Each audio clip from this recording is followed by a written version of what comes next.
యాక్చువల్‌గా నేను కోవిడ్ టైంలో స్టార్ట్ చేశాను 2020 జూన్‌లో. అది ఎంటర్ అవ్వడమే ఫ్యూచర్స్‌లో ఎంటర్ అయ్యాను.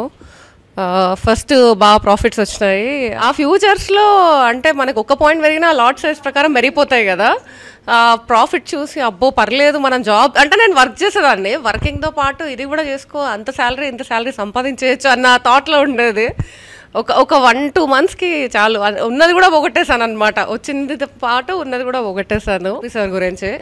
సో అప్పుడు నేను సార్‌కి తన దగ్గర కాంటాక్ట్ తీసుకొని సార్‌కి పర్సనల్‌గా కాల్ చేసి నాకు చిన్న పిల్లలు.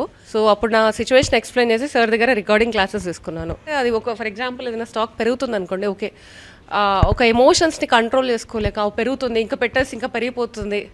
అట్లా చేసేదాన్ని అనమాట. బట్ సార్ దగ్గర క్లాసెస్ తీసుకున్నాను, రికార్డింగ్స్ నేను చాలాసార్లు విన్నాను. 2023 మే ఆ ప్రాంతంలో సార్ గారికి కాల్ చేశాను, రికార్డింగ్స్ విన్నాను. నేను మా హస్బెండ్ ఇద్దరం వింటుండే.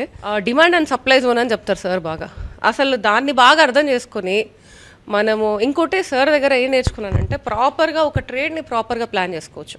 ఆ ఎంట్రీ దగ్గర కూడా మనం ఎలా ప్లాన్ చేసుకోవాలి అంటే ఫర్ ఎగ్జాంపుల్ పెరుగుతుంది అంటే డైరెక్ట్గా కాల్ బై చేయకుండా నేనేం చేస్తానంటే ఆ హెడ్జింగ్తో చేసుకొని ప్రాఫిట్ మ్యాక్స్ లాస్ చూసుకొని ప్రాపర్గా అలా ప్లాన్ చేసుకుంటాను.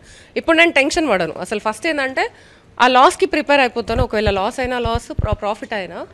అండ్ ఇది కాకుండా నేను యాక్చువల్గా వీక్లీ స్ట్రాటజీ చేశాను. 2023 to 2024 ఫైనాన్షియల్ ఇయర్ వరకు నాకు మంచి ప్రాఫిట్స్ వచ్చాయి. అంటే నేను చేసిన లాసెస్ అన్నీ రికవర్ చేసుకున్నాను ఫస్ట్ థింగ్.